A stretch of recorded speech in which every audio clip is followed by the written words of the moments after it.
अब सच्चिदानंद नाम और सच्चिदानंद स्वरूप, सच्चिदानंद स्वरूप किसे कहते हैं? जिसमें किसी प्रकार का विकार ना हो। और किसी प्रकार का विकार कहाँ नहीं होता है? जहां किसी प्रकार का व्यवहार ना हो, जहां व्यवहार ठहरता नहीं है, जो व्यवहार में रहता नहीं है, जो व्यवहार के लिए होता नहीं है, जो व्यवहार में बंधता नहीं है, उसमें कभी कोई विकार होता नहीं है। अब आप कहोगे ठाकुर जी क्या कोई व्यवहार नहीं करते? सही बात तो यही है, सही बात तो यही है कि भगवान करते कुछ नहीं है, पर भगवान के बगैर होता भी कुछ। अब कैसे निर्णय करोगे कि बात सही क्या है? भगवान करते कुछ नहीं है और भगवान के बगैर होता भी कुछ नहीं है। माइक बोलता कुछ नहीं है, पर माइक के बगैर बोला भी कुछ नहीं जा सकता। समझ गए? हम माइक बोले तो हम जाने, ये कुछ नहीं बोल सकता, पर इसके बगैर आप सुन भी नहीं सकते, है ना? ऐसे ही भगवान करते कुछ नहीं है, पर भगवान के बगैर होता भी। जैसे माइक में शब्द ठहरता नहीं है, पर माइक के माध्यम से ही प्रसारित होता है, ऐसे ही भगवान में व्यवहार ठहरता नहीं है, पर भगवान के माध्यम से ही सारा कर्म दुनिया में होता है। बिना उनके माध्यम से होने वाला भी कुछ पत्ता तक हिलता नहीं, खिले नहीं खाओ। तो फिर भगवान करते कुछ नहीं है, वो भगवान के बगैर होता कुछ नहीं है, तो भगवान क्या है? बोले विश्वोत्पत्त्यादि हेतवे। भगवान करता नहीं है, भगवान कारण है। विश्वोत्पत्त्यादि हेतवे, विश्व की उत्पत्ति, पालन और संहार के हेतु हैं। हेतु माने करता नहीं, हेतु माने कारण। और कारण किसे कहते हैं? जिससे कर्म पैदा होता उसको कारण कहते हैं, और कर्म का जो निर्वाह करता उसको कर्ता कहते हैं। उसके फल को भोगता वो करता है, और उसके फल को भुगतवाता है वो भगवान। तो भगवान तो जीव करता है, जीव भोगता है, और परमात्मा भोगवाने वाले हैं, विधान बनाने वाले हैं। तो परमात्मा कैसे हैं? कर्म है तीन, सृजन, पालन और संहार, ये तीन कर्म हैं। और भगवान ना सृजन करते हैं, ना पालन करते हैं, ना संहार करते हैं। भगवान से ये तीनों कर्म पैदा होते हैं। ठाकुर जी इन तीनों कर्मों के कारण होते हैं। कारण तो परमात्मा हेतु हैं, परमात्मा कारण है। उन्हीं परमात्मा कारण स्वरूप परमात्मा से जगत के सारे कार्य हुआ करते हैं। ऐसे भगवान का नाम लेने मात्र से ताप नष्ट होते हैं, पाप नष्ट होते हैं और दाप नष्ट होते हैं। इसलिए वर्णन किया गया, मिटे दोष दुख दारिद्र दावा। आज हमने क्या प्राप्त नहीं कर लिया? दुख मिट गया, दोष मिट गया, दारिद्र्य मिट गया, दावा मिट गया। तो तापत्रय विनाशाय श्री कृष्णाय वयम नमः। दैहिक, दैविक और भौतिक तापों को नाश करने वाला भगवान का नाम है। ऐसे सच्चिदानंद घन जो विश्व की उत्पत्ति, पालन, संहार के कारण हैं, जिनके नाम मात्र से त्रिताप नष्ट होते हैं, ऐसे सच्चिदानंद घन रूप श्री राधा कृष्ण भगवान के चरणों में हम सब प्रणाम करते हैं, नमन करते हैं, उनको वंदन करते हैं। तो प्रथम मंत्र में भगवान के चरणों में प्रणाम किया गया। कोई भी कार्य प्रारंभ करो तो भगवान को प्रणाम करके ही प्रारंभ करना चाहिए। प्रणाम करके किया हुआ कार्य निर्विघ्न होता है, संपन्न होता है और अहंकार शून्य होता है। और जो प्रणाम करके कार्य नहीं किया जाएगा उसमें विघ्न संभव है, अधूरा छूटना संभव है। संभवता पूरा हो गया तो अभिमान कारक हो जाता है। इसलिए हमेशा भगवान को प्रणाम करके ही कार्य प्रारंभ करना चाहिए। एक तो विघ्न नहीं आएंगे, पूरा हो जाएगा। और अगर अधूरा छूट गया तो आपको दुख नहीं होगा, क्योंकि भगवान से पूछ कर किया था, वो जाने। और अगर पूरा हो गया तो अभिमान नहीं होगा, क्योंकि वो तो भगवान की कृपा से पूरा हुआ है, हमने क्या किया उसमें। तो अभिमान से बच गए, और पूरा नहीं हुआ तो दुख से बच गए। इसलिए भगवान को प्रणाम करके ही कार्य प्रारंभ करना चाहिए। यह कार्य जो मैंने उठाया आप ही की आस से, ऐसी कृपा हो नाथ की ये पूर्ण होवे दास से। प्रभु को कह करके कार्य प्रारंभ करो। आपकी कृपा से काम उठा लिया, अब ये पूरा हो जाए दास से, ऐसी आप दया करो, कृपा करो, फिर काम करो, पूरा होगा, पूरा हो जाएगा तो अभिमान नहीं होगा। प्रथम मंत्र में ठाकुर जी को प्रणाम किया, और केवल व्यास भगवान ने नहीं, सबकी ओर से प्रणाम किया है। सबकी ओर से प्रणाम क्यों किया? एक शब्द कह दूं इस पर भी, क्योंकि हमारी संस्कृति है सर्वे भवन्तु सुखिना की, और सर्वे भवन्तु सुखिना सार्थक कब होगा? सब सुखी कब होंगे? सुखी कौन होता है? जो भगवान की चरण शरण में चला जाता है। सबको सुखी करने का सामर्थ्य केवल भगवान में है। इसलिए भगवान व्यास सबको भगवान के चरणों में समर्पित करते हैं प्रणाम के द्वारा, जिससे कि सब सुखी हों, सब निर्दोष हों और किसी को कोई कष्ट ना हो। ये सामर्थ्य केवल भगवान में है जो सबको सुखी कर सकते हैं। इसलिए भगवान को प्रणाम किया सबकी ओर से। प्रणतक क्लेश नाशाय गोविंदाय नमो नमः। प्रणाम करने का परिणाम ही है क्लेश का नाश। इसलिए दो काम हमेशा करना चाहिए, प्रारंभ में भी कहा गया और अंत में भी कहा गया। नाम संकीर्तनम यस्य सर्व पाप प्रणाशनम प्रणामो दुख समनः तम नमामि हरिम परम।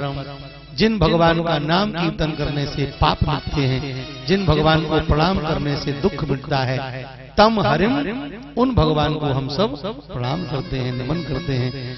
तो तापत्रय विनाशाय श्री कृष्णाय वयम नमः, यहाँ से प्रारंभ किया भागवत जी को। और नाम संकीर्तनम यस्य सर्व पाप प्रणाशनम प्रणामो दुख समनः तम नमामि हरिम परम, यहाँ पर विश्राम किया। तो प्रारंभ में भी कहा कि भगवान को प्रणाम करने से त्रिताप नष्ट होंगे, और अंत में भी कहा कि भगवान को नष्ट करने से दुख शांत होंगे। इसका मतलब मूल बात क्या है? मूल बात यह है कि जीवन का प्रारंभ भी प्रणाम से हो और जीवन का विश्राम भी प्रणाम में हो, और प्रणाम के बीच में आपका जीवन हो तो आपका जीवन भी भागवत की तरह हो जाएगा। ये भागवत का संदेश है। इसलिए प्रारंभ में प्रणाम। अब जीवन के प्रारंभ में आपने प्रणाम किया कि नहीं, ये तो ज्ञान नहीं है। जब जन्मे थे तो कम से कम जीवन के कई भाग हैं। जैसे एक दिन भी एक जीवन होता है, तो जब आपका दिन प्रारंभ हो और जैसे ही नेत्र खुले तो ठाकुर जी को प्रणाम करके दिनचर्या प्रारंभ करो। और जब शाम को विश्राम के लिए जाओ, नेत्र बंद हो, निद्रा में जाना भी जीवन का विश्राम ही है, तो उस समय भी भगवान को प्रणाम करके सो।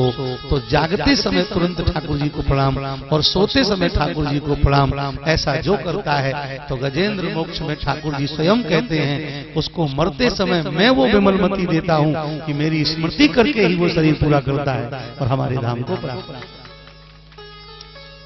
गजेंद्र मोक्ष में ठाकुर जी ने कष्ट।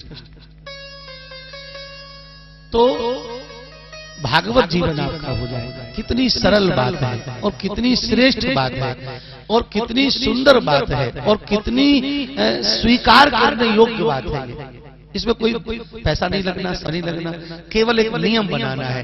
जैसे ही नेत्र खुले ठाकुर जी को प्रणाम कर लो, आंख बंद किए किए कर लो, नींद टूट जाए सबसे पहले ठाकुर जी याद हमें, सबसे पहले प्रणाम कर लो, अपना दिनचर्या प्रारंभ करो और शाम को सोते समय फिर प्रणाम करो। कई स्तोत्रों में संतों ने, विद्वानों ने कहा है, स्वाप काले प्रबोधेवा, 2 बार स्तोत्र का पाठ करना चाहिए, सोते समय और जागते समय, तो उसका परिणाम सही मिलता है, अच्छा मिलता है।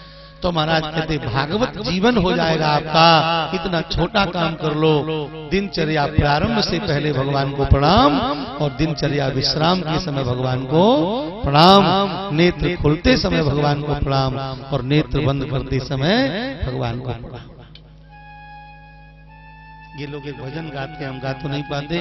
जब भी नयन खोलो और जब भी नयन मूंदो, क्या कहते? गाना सुनाना सबको, गाने का काम ये लोग करेंगे, हम तो अपना भैया। तो जीवन ही भागवत हो जाएगी, 2 काम जीवन में आ जाएं। भगवान को प्रणाम किया, अब श्री सुखदेव जी के चरणों में प्रणाम करते हैं। एक बार आप जोर से बोल दीजिए, श्री सच्चिदानंद भगवान की जय। जरा भी आपको कोई नाराजगी आवे तो स्वामी जी पे शिकायत करना, हमसे नहीं। ये कहां से बुला के बैठा दिया इतना बढ़िया पंडाल, इतना सुंदर मंच, ऐसे बढ़िया संगीत वाले। बाकी हम तो अपना आज्ञा का पालन कर रहे हैं, हम कथा नहीं कह रहे हैं, स्वामी जी की आज्ञा का पालन कर रहे हैं और कुछ नहीं हो रहा। जय राधे श्री राधे, राधे राधे श्री राधे, जय राधे श्री राधे, राधे राधे श्री राधे, ओ जय राधे श्री राधे, राधे राधे श्री राधे, राधे श्री राधे,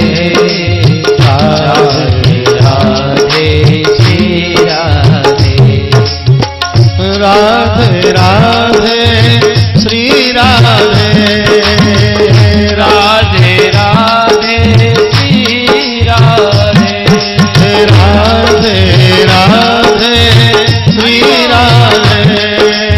राधे राधे श्री राधे, राधे राधे श्री राधे, राधे राधे श्री राधे, जय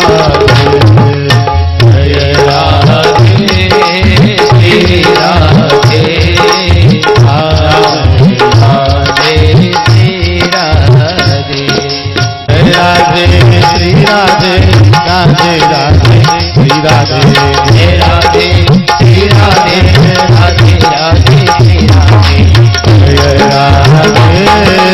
श्री राधे, राधे राधे श्री राधे, जय राधे श्री राधे, राधे राधे श्री राधे,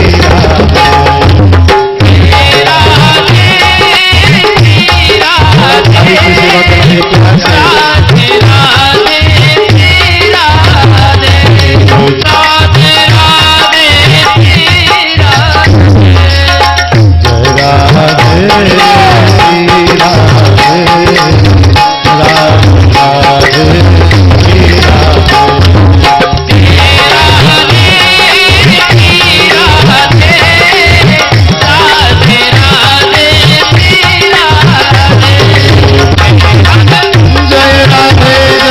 राधे,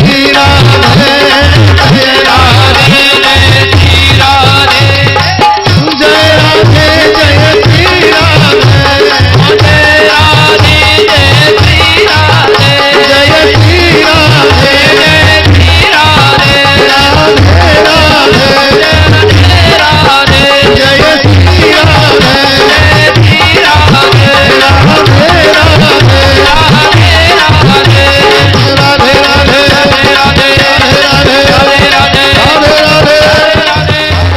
राधे श्री राधे, राधे राधे श्री राधे, राधे राधे श्री राधे,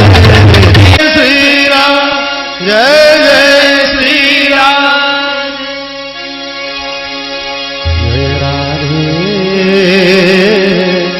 श्री राधे, राधे राधे श्री राधा रानी की जय। दूसरे मंत्र में भगवान सुखदेव जी को प्रणाम किया। यम प्रव्रजन्तमनुपेतमपेत कृत्य द्वैपायनो विरह कातरया जुहा पुत्रेति तन्मयतया तरवोऽभिनेदुस्तम् सर्वभूतहृदयं मुनिमानतोऽस्मि। या स्वानुभावमखिल श्रुति सारमेकम् अध्यात्म दीपमतितीर्षिताम् तमोन्धम् संसारिणाम् करुणयाः पुराणगुह्यम् तं व्याससूनमुपयामि गुरुं मुनीना यं प्रव्रजन्तमनुपेतमपेत अपेत करते हैं ठाकुर जी। यज्ञोपवीत संस्कार नहीं हुआ है। जोर से बोलो सुखदेव जी महाराज जय हो। यम प्रव्रजन जो जन्म लेते ही चल पड़े। प्रव्रजन प्रव्रजन का अर्थ है जो जाकर फिर वापस नहीं आए। तो क्या सुखदेव जी जाकर वापस नहीं आए क्या? कथा तो ऐसी संत लोग कहते हैं कि गए और फिर आए भी। बोले पुत्र के रूप में गए थे और शिष्य के रूप में वापस। जिस रूप में गए उस रूप में वापस नहीं आए। व्यास जी का पुत्र गया था तो पुत्र कभी नहीं आया, शिष्य लौट के आया। भगवान सुखदेव शिष्य के रूप में आए, पुत्र के रूप में। इसलिए प्रव्रजन सार्थक हुआ। यं प्रव्रजन्तमनुपेतमपेत कृत्यम् जन्मत ही वे चल पड़े नरा लपेटे गाठ। पीछे से श्री व्यास जी उन्हें बुलावत जात। पुत्रेति कातरता के अर्थ में है, पुत्र के लिए व्याकुल होते हुए। पुत्र इति बेटा बेटा बेटा, ऐसे व्यास जी जाए। तरवाभिनेदु तम कम सुकम व्यासम वा। वृक्षों ने झुककर किसको प्रणाम किया है? श्री सुखदेव जी को कि व्यास जी को? दोनों ही तो प्रणम में हैं और दोनों ही भगवत रूप हैं। स्पष्ट किया जो मुनियों की सभा में मान प्राप्त करते हैं, तो मुनियों की सभा में तो व्यास जी भी मान प्राप्त करते हैं। तो ये दोनों परिभाषा एक सी होगी। व्यास जी प्रणम्य भी हैं और व्यास जी सम्माननीय भी हैं, समादरणीय भी हैं, मुनि माननीय भी हैं। तो वृक्ष किसको प्रणाम कर रहे? एक परिभाषा जो है वो सुखदेव जी को व्यक्तिगत कर देती है। यं प्रव्रजन्तमनपेतमपेत कृत्यम् द्वैपायनो विरह कातर्या जुहाव। पुत्रेति तन्मयतया तरवोऽभिनेदुत्तम् सर्वभूत हृदयम्। स्वामी श्री अखंडानंद जी महाराज कहते हैं ये शब्द श्री सुखदेव जी को व्यास जी से पृथक करता है। दोनों परिभाषाएं समान हैं, पर सर्वभूत हृदयम् हृदय हृदय सब प्राणियों के हृदय में आने वाला सर्वभूत हृदय गत है जो। कौन है वो? सर्वरहित सब उर्पुर वासी। तो सब उर्पुर वासी सर्वभूत हृदय, इसमें अर्थ निकला। तो बोले सर्वभूत हृदयम भगवंतम कृष्णम राम स्वरूपा सुखम इति। सुखम ज्ञानम इति। सुखम ज्ञानम ज्ञान स्वरूपा राम। श्री सुख और श्री राम एक ही, श्री कृष्ण एक ही। तो बात तो देखो, बार बार वही कहने पर थोड़ा सा लगता है कि वही बात फिर कहने लगा, पर बात सही है कि भागवत में भागवत के अलावा कुछ नहीं है। भागवत में भगवान के अलावा कुछ नहीं है। सुख भी भगवान है, परीक्षित भगवान है, सूत भगवान है, सौनक भगवान है। यहाँ सब कुछ भगवान ही भगवान है। भगवान ही अनेक रूपों प्रकट होकर के भागवत रूप हो गए। बस बात ये है। इसलिए कभी सुख भगवान है, कभी सूत भगवान, कभी सौनक भगवान, कभी परीक्षित भगवान, सब भगवान है।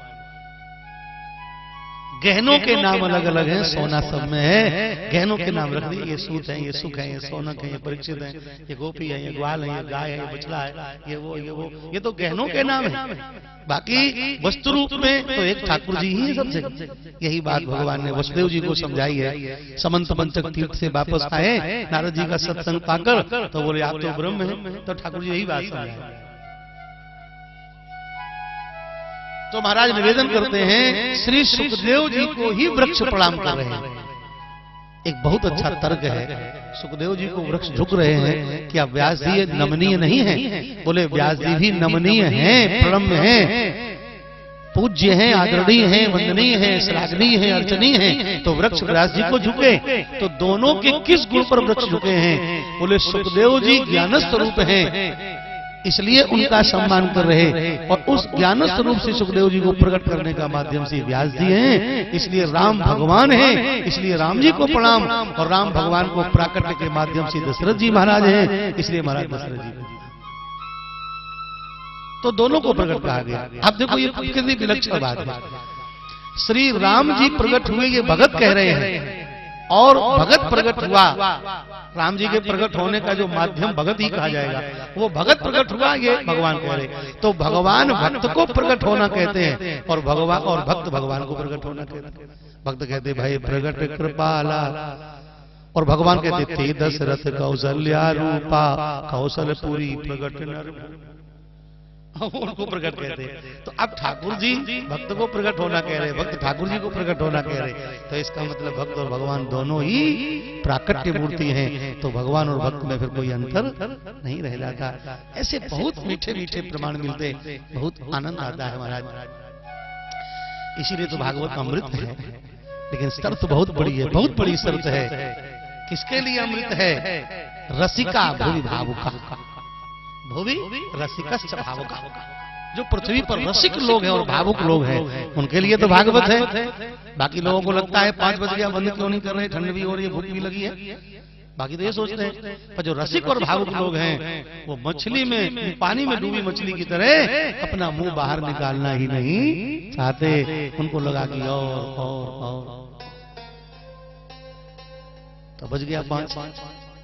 श्री वृंदावन बिहारी लाल, श्री सुखदेव जी महाराज की शेष चर्चा कल महाराज जी से आज्ञा लेकर करेंगे। आज इतना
सभी का बड़ा सौभाग्य है। हम आप सभी बड़े सौभाग्यशाली हैं। पूज्य महाराज श्री के सहयोग से